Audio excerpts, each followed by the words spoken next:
Hi friends, வணக்கம். Welcome back to our channel. இப்போ நம்ம பார்க்குற ஏசி பார்த்தீங்கன்னா கேரியரில் சைக்ளோஜெட்டுங்கிற ஒரு மாடல் அவுடோரு. அந்த ஏசி வந்து ரன் ஆகுது, கூலிங் சுத்தமாக இல்லைன்னு சொல்லி கஸ்டமர் கூப்பிட்டுருந்தாங்க. செக் பண்ணி பார்த்தா கேஸ் சுத்தமாக இல்லை, ஜீரோவில் இருக்குது. ஏசி ரொம்ப நாள் ரன் பண்ணாமல் விட்டுருக்காங்க. அகைன் திரும்ப ஸ்டார்ட் பண்ணுறப்போ பார்த்தீங்கன்னா சுத்தமாக கூலிங் இல்லை. இது வந்து R410A ரெஃப்ரிஜரண்ட்டு. இந்த அவுடோர் வந்து கொஞ்சம் டிஃப்ரெண்ட்டாக இருக்கும். ரவுண்ட் ஷேப்பில் இருக்கும் கண்டென்சர் காயில், நடுவில் வந்து கம்ப்ரஸர் இருக்கும். இப்போ வந்து அவுடோர் அண்ட் இன்டோர் ரெண்டையுமே வந்து பிரிக்க ஆரம்பிச்சாச்சு. ஸோ கேஸ் இல்லை, அதனால் பம்ப் டவுன் பண்ணுற ஒர்க்கெல்லாம் இல்லை, அப்படியே ரிமூவ் பண்ணியாச்சு. ரிமூவ் பண்ணிட்டு இப்போ வந்து இன்டோர் அண்ட் அவுடோர் வந்து கம்ப்ளீட்டாக சர்வீஸ் பண்ண போகிறோம். ஃபுல்லாக கம்ப்ளீட்டாக பிரித்து பாட்டாக எடுத்துகிட்டு காயில் இன்டோர் அண்ட் அவுடோர் ரெண்டு காயிலையுமே தனியாக பிரிச்சுட்டு அதுக்கப்புறம் தான் வந்து சர்வீஸ் பண்ணி கேஸ் லீக்கு டெஸ்ட் பண்ண போகிறோம். இன்டோரில் லீக்காக அவுடோரில் லீக்கான இது இந்த யூனிட்டை பொறுத்தளவு நாங்கள் செக் பண்ண வரைக்கும் அவுடோரில் தான் லீக் மாதிரி தெரியுது.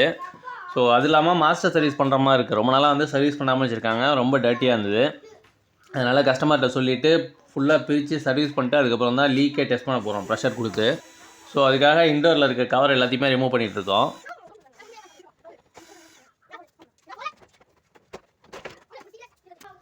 நெக்ஸ்ட் இந்த காயில் செப்பரேட் பண்ணி எடுக்கணும். காயில் செப்பரேட் பண்ணி எடுக்கணும்னா காயில் மாட்டியிருக்க ஸ்க்ரூவெல்லாம் ரிமூவ் பண்ணுறதுக்கு ஃபஸ்ட்டு பிசிபியை வந்து செப்பரேட் பண்ணோம். பிசிபி பாக்ஸை செப்பரேட் பண்ணுறதுக்காக அதில் காயில் கனெக்ட் பண்ணியிருக்க எர்த்து கேபிள், சென்சார் கேபிள் எல்லாத்தையும் செப்பரேட் பண்ணிவிட்டு பிசிபியில் இருக்க ஸ்க்ரூவை ரிமூவ் பண்ணி பிசிபி பாக்ஸை தனியாக வெளில எடுக்கணும். எடுத்ததுக்கப்புறம் தான் காயில் இருக்க ஸ்க்ரூவை ரிமூவ் பண்ண முடியும்.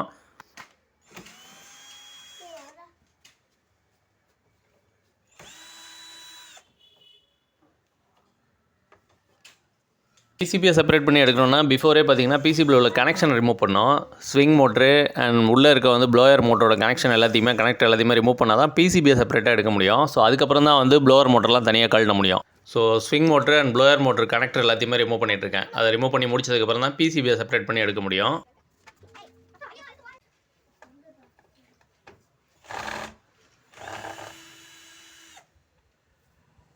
ஸோ இப்போ இந்த பிசிபிலேருந்து எல்லாத்தையும் செப்பரேட் பண்ணியாச்சு. ஆனால் அந்த சென்சார் அண்ட் எர்த்து கேபிள் வந்து ஒரு டை போட்டு காப்பர் பைப்போடு சேர்த்து கட்டியிருக்காங்க.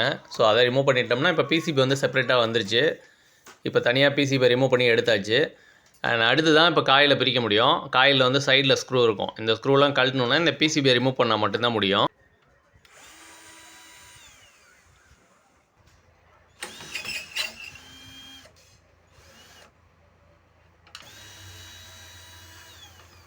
இப்போ right side blower motor side பார்த்தீங்கன்னா 3 to 4 ஸ்க்ரூஸ் இருக்கும். லெஃப்ட் சைடு பார்த்தீங்கன்னா 2 ஸ்க்ரூ இருக்கும் காயில்.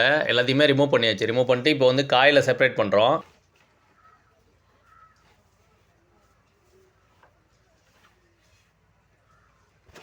அடுத்ததாக blower motor and blower fan wheel ரெண்டையுமே கழட்ட போகிறோம். அதுக்காக மாட்டியிருக்க ஸ்க்ரூ எல்லாத்தையுமே ரிமூவ் பண்ணிட்டுருக்கேன்.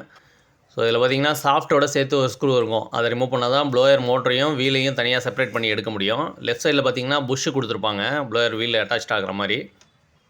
ஸோ இப்போ டோட்டலாக எல்லா ஸ்க்ரூவுமே ரிமூவ் பண்ணிவிட்டு இப்போ ப்ளோயர் வீலை வந்து செப்பரேட் பண்ணி எடுத்துகிட்ருக்கோம். ஸோ இந்த ஏசியில் பார்த்தீங்கன்னா ட்ரைன் ட்ரே வந்து இந்த பாடியோட அட்டாச்சாக இருக்குது. ஒரு சில ஏசிஸில் பார்த்தீங்கன்னா ட்ரைன் ட்ரே தனியாக கழட்டிடலாம், ஓஸோட சேர்த்து, ட்ரைன் ஓஸோட சேர்த்து. இப்போ இது வந்து பாடியோட அட்டாச்சாக இருக்குது. அதனால் ட்ரைன் ட்ரே அப்படியே இருக்குது. நம்ம இப்போ மோட்டரை செப்பரேட் பண்ணிட்டோம்னா இந்த பாடியை செப்பரேட்டாக வாட்டர் வாஷ் பண்ணுற மாதிரி இருக்கும். இன்டோர் கம்ப்ளீட்டாக டிஸ்மேண்டில் பண்ணியாச்சு. அடுத்து வந்து அவுட்டோர் இறக்கி வச்சாச்சு. இது வந்து சைக்ளோஜெட்டுங்கிற ஒரு மாடல் அவுட்டோரு. இது பார்த்தீங்கன்னா ஃபாரின் டைப்பில் இருக்கும். கண்டென்சர் காயில் வந்து ரவுண்டாக இருக்கும். கண்டென்சர் ஃபேன் வந்து மேலே டாப்பில் கொடுத்துருப்பாங்க. கம்ப்ரஸர் வந்து பிட்வீன் கேப்பில் நடுவில் இருக்கும், ரவுண்ட் ஷேப்பில் இருக்கும். ஸோ இந்த அவுட்டோரில் வந்து லீக் ட்ரேஸ் பண்ணது வந்து இந்த இடத்துல தான் ட்ரேஸ் பண்ணியிருக்கோம். பட் இதில் வந்து ஆயில் பசை இருக்க மாதிரியே தெரியல. கை வச்சு பார்த்தோன்னா ஆயில் பசை இல்லை, அந்த இடம் மட்டும் க்ளீனாக இருக்குது. பிகாஸ் இவங்க வந்து ஒரு 6 மந்த்ஸாக ஏசி ரன் பண்ண கேப்பில் பார்த்தீங்கன்னா கேஸ் வந்து வெளில போயிருக்கு. ரன் ஆகிட்டு இருந்து கேஸ் வெளில போயிருந்தேன்னா ஆயில் வந்து ஆயில் டெஸ்ட் தெரியும். அண்ட் இதே மாதிரி கம்ப்ரஸர் டிஸ்சார்ஜ் பைப்லேயும் பார்த்தீங்கன்னா தேஞ்சிருக்கு. இதில் எந்த இடத்துல கரெக்டான லீக் அப்படிங்கிறத ஐடென்டிஃபை பண்ணுறதுக்கு நம்ம ப்ரெஷர் கொடுத்து வாட்டரில் டிப் பண்ணி பார்க்க போகிறோம். அண்ட் இந்த பைப்பு தான் எனக்கு டவுட்டாக இருக்குது. பட் இதுலேயும் பார்த்தீங்கன்னா க்ளீனாக இருக்க வழியா ஆயில் பசா எதுவுமே இல்லை. கை வச்சு பார்த்தோன்னா பார்த்தீங்கன்னா ஆயில் எதுவும் ஒட்டலை.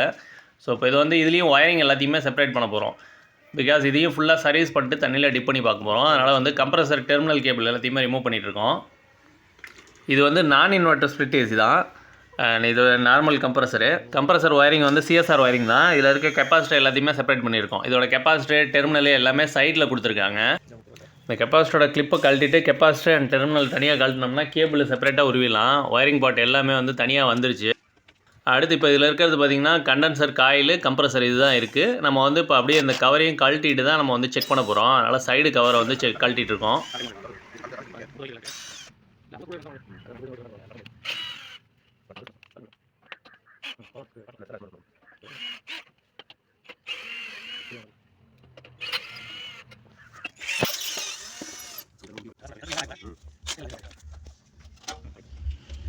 டோட்டல் இன்டோர் அண்ட் அவுட்டோரை வந்து செப்பரேட் பண்ணி ஃபுல்லாகவே பிரித்தாச்சு. அடுத்து வந்து வாட்டர் வாஷ் ஸ்டார்ட் பண்ணியாச்சு.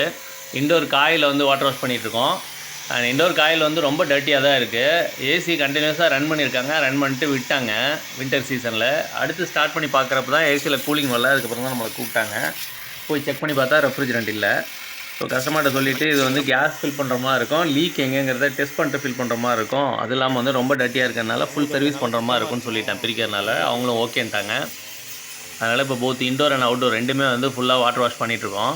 இது இங்கே உள்ள ஸ்ப்ளிட் ஏசிலேயே இது கொஞ்சம் டிஃப்ரெண்ட்டான மாடலு. இதுக்கு பேர் வந்து சைக்ளோஜெட்னு பேர். ஸோ இதோட கண்டென்சர் காயில் பார்த்திங்கன்னா ரவுண்ட் ஷேப்பில் இருக்கும். நடுவில் கம்ப்ரஸரு, மேலே வந்து கண்டென்சர் ஃபேன் வந்து உள்ளேருந்து காற்றை இழுத்து மேலே தள்ளும்.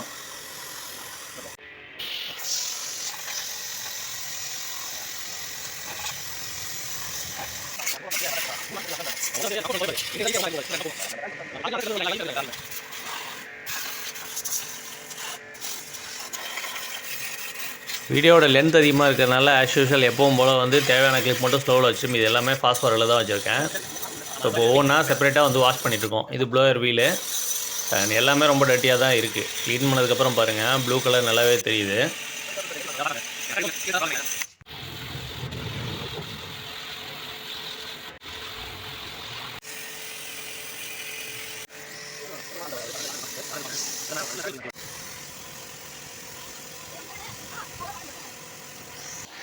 இப்போ க்ளீன் பண்ணது தான் ஏசியோட பாடி. இதில் தான் டாப் சைட்லேயும் ட்ரைன் இருக்குது, பாட்டம் சைட்லேயும் ட்ரைன் லைன் இருக்குது. ஈவன் இந்த பாடியோட பேக் சைடு செவுத்தில் மாற்ற இடத்துல கூட வந்து ட்ரைன் கலெக்ட் பண்ணுற மாதிரி ஒரு ட்ரே இருக்குது, ஸ்டோர் பண்ணுற மாதிரி.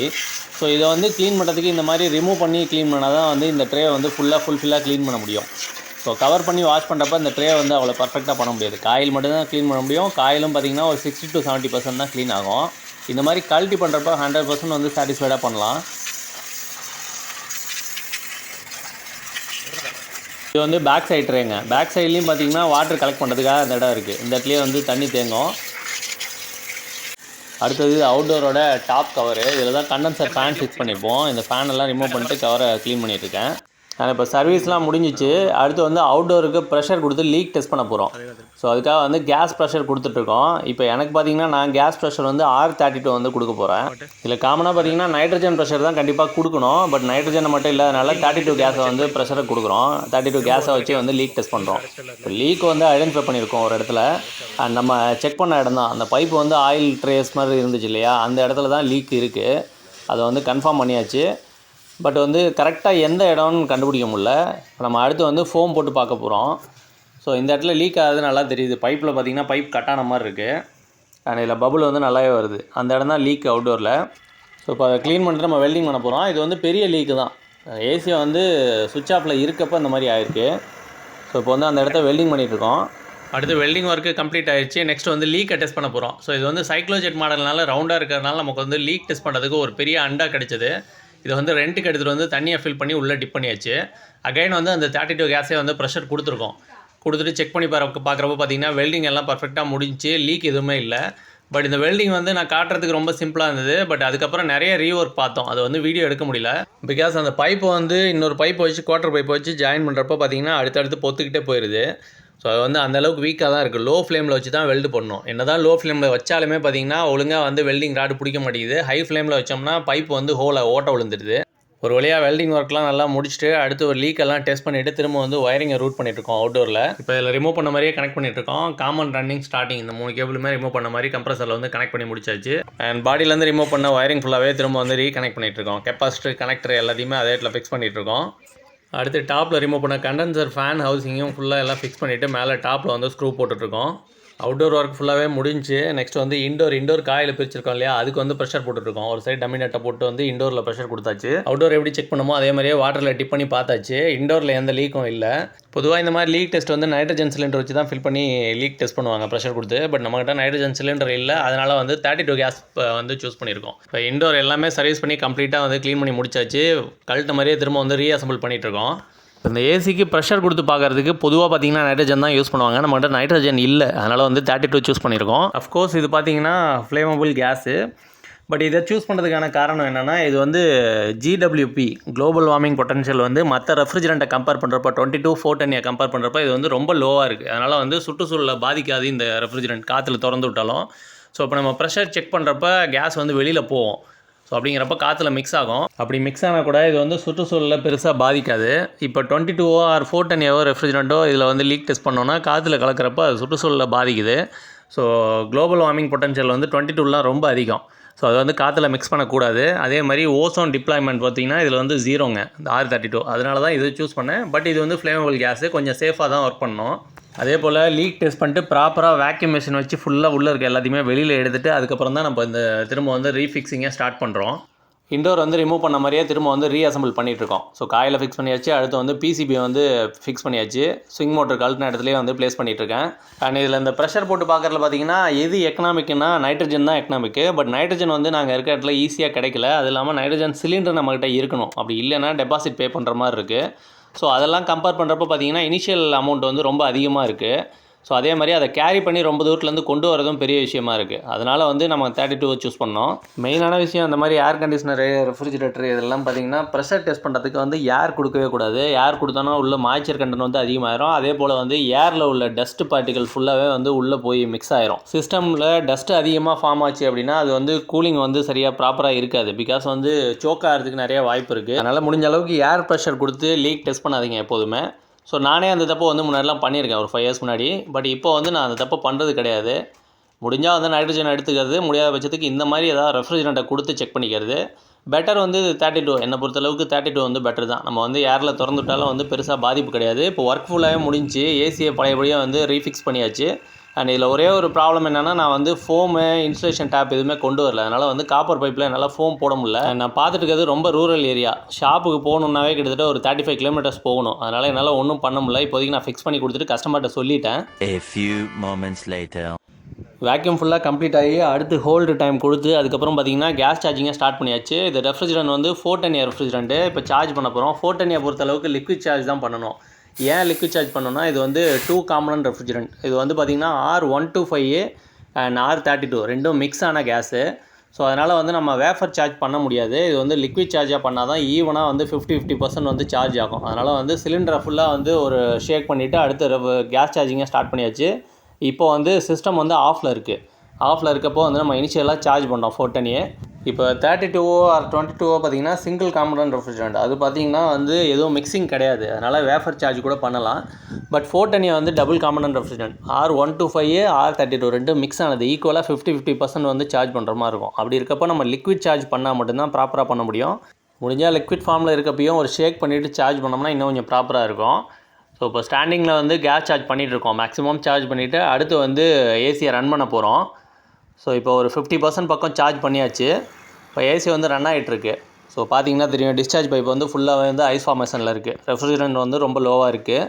அண்ட் ப்ரெஷர் பார்த்திங்கன்னா 50 PSI இப்போ தான் வந்திருக்கு. அடுத்து வந்து கொஞ்சம் கொஞ்சமாக ரெஃப்ரிஜரண்ட் வந்து ஆட் பண்ண போகிறோம். பொதுவாக இந்த 410 ரெஃப்ரிஜரண்ட் வந்து சார்ஜ் பண்ணுறப்போ 110 to 130 வந்து நான் பேக் ப்ரெஷர் செட் பண்ணுவேன். இது வந்து நான் இன்வெர்ட்டர் நார்மல் கம்ப்ரஸரு. இதே இன்வெர்ட்டர் கம்ப்ரஸராக வந்து ப்ரெஷர் வந்து வேரி ஆகிட்டு இருக்கும். முடிஞ்ச அளவு இந்த மாதிரி கேஸ் எல்லாம் வந்து வெயிட் பேஸ் பண்ணி சார்ஜ் பண்ணுறது பெட்டராக இருக்குங்க. இப்போ வந்து ஒர்க்கு ஃபுல்லாக கம்ப்ளீட் ஆகிடுச்சு. ஏசி நல்லாவே ரன் ஆகுது. கூலிங்கும் பர்ஃபெக்டாக வருது. ஓகே ஃப்ரெண்ட்ஸ், இந்த வீடியோ பிடிச்சிருந்தால் லைக் பண்ணிட்டு சேனலை சப்ஸ்கிரைப் பண்ணி வச்சுங்க. அடுத்து ஒரு நல்ல வீடியோவில் பார்ப்போம். தேங்க்யூ.